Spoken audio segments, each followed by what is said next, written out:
Halo guys, apa kabar? Kembali lagi bersama Ari Movie. Pada kesempatan kali ini saya akan menceritakan alur cerita film Cobra tahun 1986.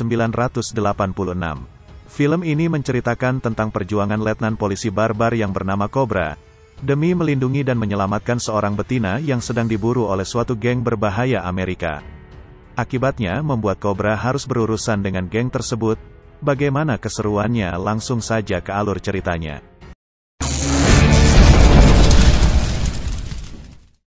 Pada tahun 1986 di Amerika, tindakan kejahatan sangatlah merajalela, di mana ada perampokan bersenjata di setiap 11 detik, pembunuh setiap 24 menit, dan 250 pemerkosaan dalam sehari. Kemudian scene berpindah ke kelompok geng sadis dan brutal yang bernama Night Slasher.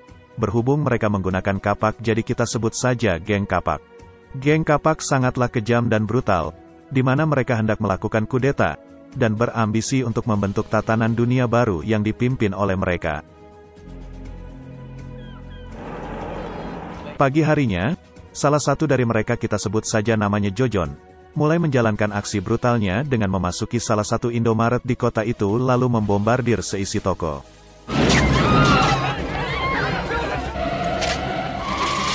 Tidak butuh waktu lama, akhirnya para polisi telah tiba dan mengepung tempat tersebut.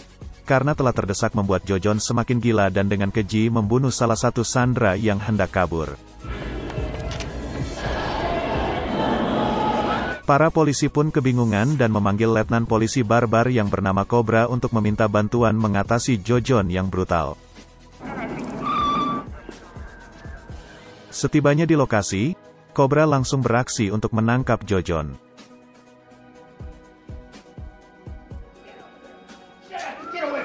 Di dalam, Cobra tak ingin gegabah, ia memutuskan untuk bermain-main dengan Jojon terlebih dahulu.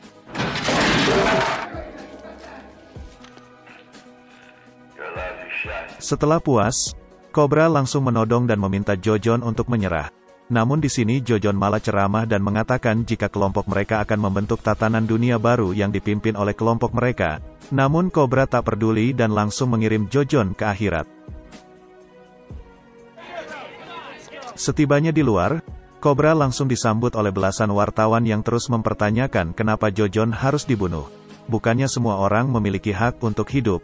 Mendengarkan ucapan itu, membuat Cobra sangat marah dan langsung menyodorkannya ke mayat pengunjung yang dibunuh Jojon sebelumnya. Cobra sambil berkata, bagaimana jika korban tersebut adalah anggota keluargamu? Mendengar hal itu langsung membuat si wartawan terdiam membisu.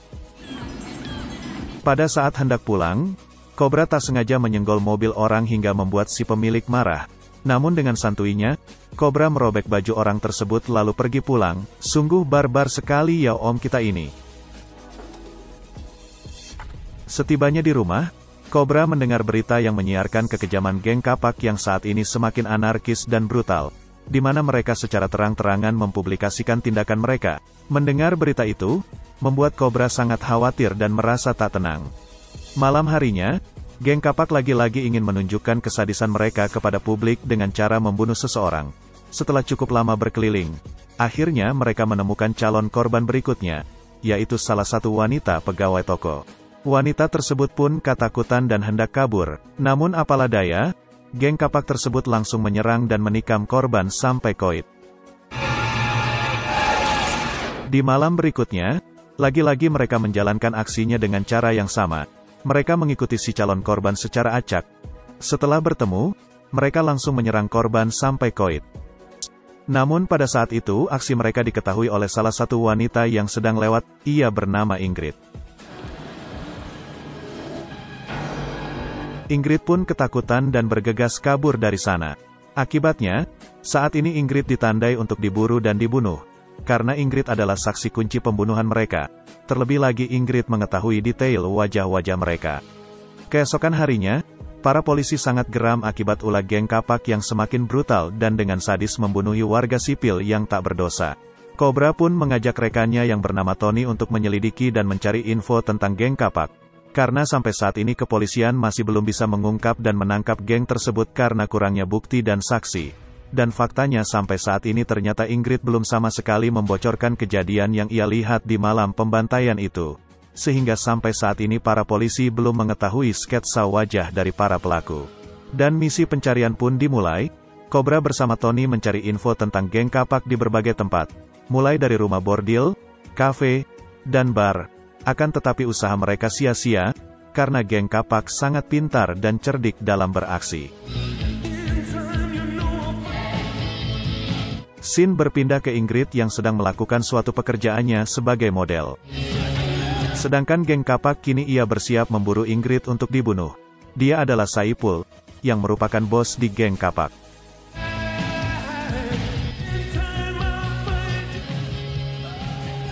Setelah selesai bekerja, Ingrid pun bersiap untuk pulang.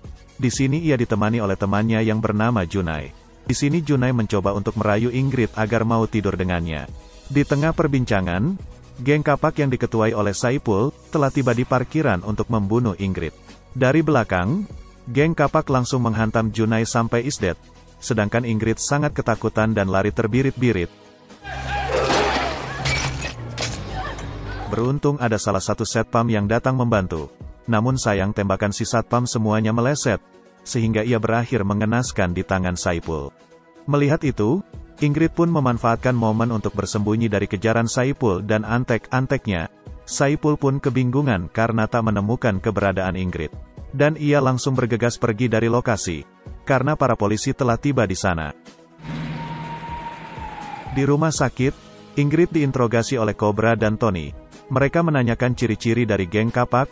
Dengan senang hati, Ingrid memberitahukan ciri-ciri sekaligus apa yang ia lihat di malam sebelumnya. Berdasarkan informasi dari Ingrid, akhirnya Cobra berhasil menggambar wajah si ketua geng kapak, yaitu Saiful. Untuk memperjelas fakta, Cobra akan ke kantornya terlebih dahulu untuk menyelidiki sidik jari di pakaian Ingrid, dan Cobra menyuruh Tony untuk tetap stay menjaga Ingrid di rumah sakit. You're a good citizen. Scene berpindah ke Saipul yang sangat marah karena telah gagal membunuh Ingrid. Tidak lama kemudian datanglah anak buah Saipul yang datang memberikan informasi lokasi Ingrid saat ini. Dengan cepat, Saipul langsung bergegas pergi ke rumah sakit untuk membunuh Ingrid. Scene kembali lagi ke Cobra yang menelpon Tony untuk menanyakan situasi di rumah sakit. Tony pun terkejut, karena ia saat ini berada di kantor Cobra. Menurut info dari kantor, Cobra memintanya untuk mencarikan suatu berkas di sana. Mendengar hal itu, Cobra pun menyadari jika Tony sedang dikelabui oleh geng kapak, dan Cobra langsung menyuruh Tony untuk bergegas pergi ke rumah sakit. Baru saja hendak keluar, Cobra langsung dihantam oleh dua anak buah Saipul yang hendak membunuhnya. Akan tetapi dengan mudah Cobra mengatasi dua geng kapak tersebut. Sedangkan di rumah sakit, Saipul telah siap dengan pisaunya untuk membunuh Ingrid. Dengan menyamar sebagai cleaning service, Saipul bisa bergerak bebas untuk mencari kamar Ingrid dirawat. Setelah menemukannya, Saipul langsung menikam kasur Ingrid. Akan tetapi Ingrid tak ada di sana. Ingrid yang melihat itu langsung bergegas kabur dan terjadilah kejar-kejaran. Ingrid yang berhasil kabur, langsung membunyikan alarm kebakaran sehingga membuat kepanikan semua orang. Dengan begitu, lagi-lagi Ingrid berhasil lolos dari maut. Tidak lama kemudian datanglah Cobra yang langsung menenangkan Ingrid. Setibanya di kantor, Cobra dimarahin habis-habisan oleh atasannya, karena Cobra telah menyembunyikan saksi dari kepolisian. Terlebih lagi Cobra ternyata memiliki sketsa wajah dari bos geng kapak, namun Cobra tak memberikannya. Mereka pun meminta agar Ingrid disembunyikan di kantor polisi saja, agar meminimalisir jatuhnya korban yang lebih banyak lagi. Akan tetapi Cobra tak membiarkan itu terjadi. Menurutnya di kantorlah Ingrid dalam bahaya. Cobra merasa jika geng kapak memiliki orang dalam di kepolisian, untuk menghindari banyaknya jatuh korban lagi, Cobra akan membawa Ingrid ke sebuah desa terpencil, karena di sana penduduknya tidak terlalu ramai. Para atasan pun tak bisa berkata-kata lagi dan membiarkan Cobra melakukan rencananya. Sebelum pergi ke desa, Tony memperkenalkan salah satu anggota Polwan yang akan ikut membantu mereka mengawal dan menjaga Ingrid di desa. Kita sebut saja namanya Ijah.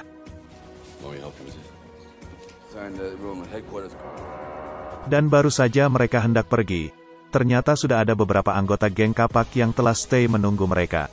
Tanpa basa-basi, mereka langsung menyerbu Cobra dan Tony, sehingga baku tembak pun tak bisa dihindarkan.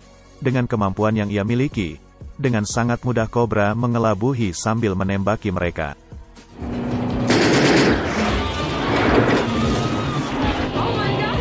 Hingga tersisalah bos geng kapak yaitu Saipul. Akan tetapi di sini mobil Cobra oleng dan terbalik, beruntung tak sampai membunuh mereka. Namun Saipul merasa gentar dengan kebarbaran Cobra, dan ia pun memutuskan untuk kabur dari lokasi. Atas kejadian sebelumnya membuat Cobra lagi-lagi dimarahi oleh atasannya. Menurut mereka Cobra sangat membahayakan keselamatan dari Ingrid. Mereka berniat menggantikan Cobra dengan polisi lain untuk menjaga Ingrid, dan menyuruh Ingrid untuk tetap stay saja di kantor. Akan tetapi Cobra tetap kekeh dan ngotot pada tujuannya untuk membawa Ingrid keluar kota. Dan misi pun dimulai, Cobra membawa Ingrid untuk kabur dari kota, dan bersembunyi di dusun pemulutan. Ia juga ditemani oleh Tony dan Ijah yang ikut dalam misi penjagaan. Di dalam mobil, Ingrid mengungkapkan ketakutannya jika ia akan dibunuh oleh Saipul bersama geng kapaknya. Namun Cobra mengatakan jika itu tidak akan terjadi, selagi masih ada ia di samping Ingrid. Mendengar hal itu membuat Ingrid sedikit tenang dan mulai jatuh hati kepada Cobra. Di tengah perjalanan, mereka memutuskan untuk berhenti sebentar mengisi BBM, sembari membeli minum dan makanan ringan. Setelah itu melanjutkan perjalanan. Scene berpindah ke geng kapak yang berkumpul dan bersiap untuk melakukan perburuan besar-besaran kepada Ingrid. Kembali lagi ke Cobra dan rekan-rekan yang saat ini sedang berhenti sejenak di kafe untuk makan. Di tengah perbincangan, Cobra sedikit menaruh curiga kepada Ijah yang terlihat seperti gelisah. Singkat cerita mereka telah tiba di desa pemulutan dan bersembunyi di salah satu motel. Di sini Cobra menghampiri Ijah yang lagi-lagi terlihat mencurigakan. Karena Ingrid yang membutuhkan penjagaan, dengan terpaksa Cobra harus satu kamar dengan Ingrid. Cobra yang merasakan hal yang tidak beres langsung mempersiapkan persenjataan. Bila saja geng kapak datang menyerbu mereka, tiba-tiba Ingrid terbangun dan mengajak Cobra untuk melakukan ibarat kucing dikasih ikan asin. Ya jelas Cobra tak menolak dan terjadilah adegan 18 detik. Sedangkan geng kapak, kini mereka telah tiba di desa dengan mengerahkan semua anggota mereka untuk memburu dan membunuh Ingrid. Singkat cerita pagi pun tiba. Di saat mereka hendak melanjutkan perjalanan, tiba-tiba Ijah hilang entah kemana. Pada saat itu pula ternyata geng kapak telah tiba, dan di sana juga ternyata ada Ijah. Benar saja, ternyata Ijah adalah salah satu anggota geng kapak yang berada di kepolisian. Dengan cepat, Cobra langsung membawa Ingrid masuk ke dalam motel. Di dalam, Cobra menyuruh Ingrid untuk tetap merunduk ke lantai, sedangkan ia akan mengurus para geng kapak seorang diri. Dengan kemampuan yang ia miliki, dengan sangat mudah Cobra membantai satu persatu anggota geng kapak yang menyerbu mereka. Di tengah pertempuran, Tony tertembak oleh geng kapak, beruntung tidak sampai membunuhnya. Karena situasi semakin memburuk, Cobra dan Ingrid bergegas pergi dari sana menggunakan mobil pickup.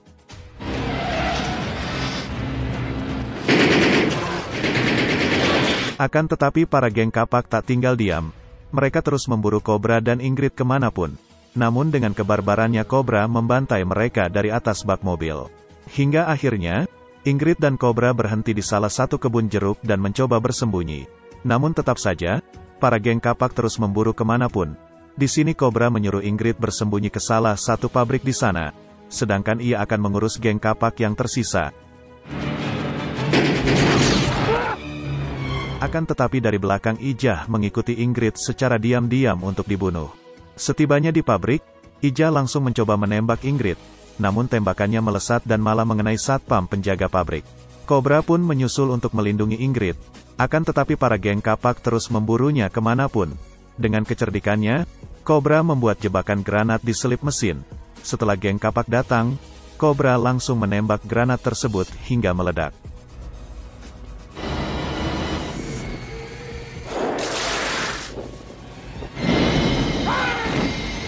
Pada saat Ingrid hampir ditembak, beruntung Cobra datang tepat waktu dan langsung menembak Ijah.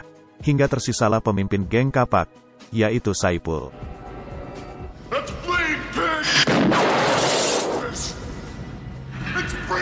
Pada saat mereka berhadapan, Saipul mengoceh mengingatkan Cobra jika ia tak bisa membunuhnya, karena ia juga punya hak untuk hidup dan dilindungi oleh hukum. Namun dengan tegas Cobra mengatakan jika hukum tak berlaku padanya.